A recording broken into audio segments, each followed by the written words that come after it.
morning guys, nandito po tayo sa Manalo kung saan operation na. Tingnan mo guys, malinis, maganda. Maganda yung kalsada kasi wala na yung mga nagtitinda. Kung saan kasi ang nagtitinda, pag pinayagang magtinda, sa tabi lang, ay gigit na at gigit na rin sila. Tapos pag sila nasagasaan, magre-reklamo.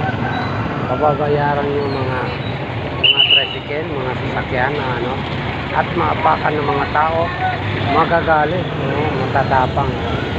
Kaya guys, salamat naman at inayos ng barrio Barangay San Roque ang lugar na ito, kasi doon sa kabila ay yan, San Jose.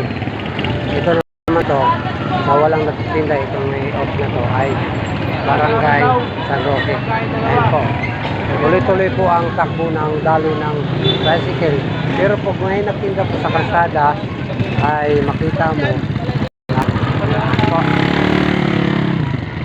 na tigil, na babagal kasi maraming paninda sa kalsada kung saan ay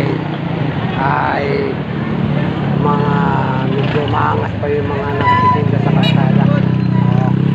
Buti nga yan natitinda na, kasi nakakaawa ngayon nagtitinda, kaso nga lang umaabuso sila pag sila ay pinayagang magtinda sa kalsada. Ginagawa nila yung dapat. Salamat.